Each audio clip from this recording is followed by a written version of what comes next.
So here's a story. This is from Purim, 1927. He's not sure. He thinks it was 1927. Before I tell you the story, I have to be very careful when we talk about the Rabbeim and make comparisons. It's foolhardy, it's arrogant, and it's stupid to tread there, even close.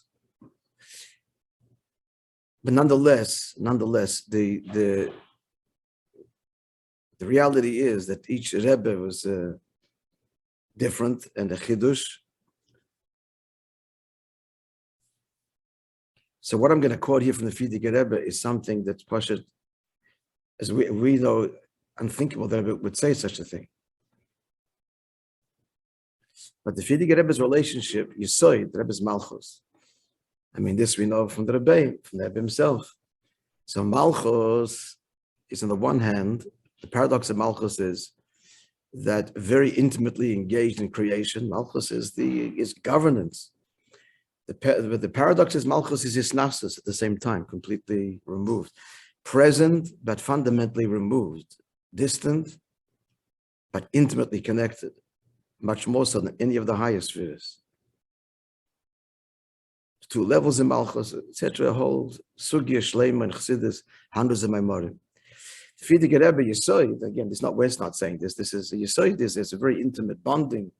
The whole language of the Chassidic Rebbe, the Kote Diburim, is very intimate and close, and he expresses his emotion and feelings and so on. His diary, his sichos. That's completely not the Rebbe's world. There was always the Rebbeim having different styles, quote unquote. It was often difficult for the Chassidim to make the transition. Most notably, from the Tzemach Tzedek to Rebbe Marash was like a huge transition. Was very difficult, and the transition from the Mittel Rebbe to Tzemach Tzedek, maybe the greatest. Tzemach Tzedek and Zoyas Maimorim were peppered with hundreds of thousands of quotations. You had to know all of them. Mittel Rebbe was not so much that; was just dissecting an Indian, completely different. It was a difficult transition for many of the Chassidim. The Rebbe too, it was a completely different style, completely different. I mean, just read the Sichos, it's enough. Dan Hogge, even looking at the pictures and his pictures of the Chassidic Rebbe, laughing, full-throated laughter with his head thrown back. You can't even imagine the Rebbe doing that, smiling, but into breaking out this open laughter, just not Malchus. On the other hand, the intimate involvement with each life and the world and nothing greater ever. Okay, this is just a little context for this comment. Finished, now the comment. So the Chassidic Rebbe said by the Fabrenk, it's also Purim. A year doesn't go to the mikveh for half a year. If only people realized they would not come to me without a mikveh. Without a mikveh, they would not write any letters. Without a mikveh, they would not stand close to me. I'm just reminded of a little story with Rabbi Groner, the legendary Rabbi Groner. This is in the 50s, before he was sent to Melbourne, he was a Shadar. He used to raise money for Tomchei Tmimim and traveled. He was in Brazil. I don't know the exact details of it.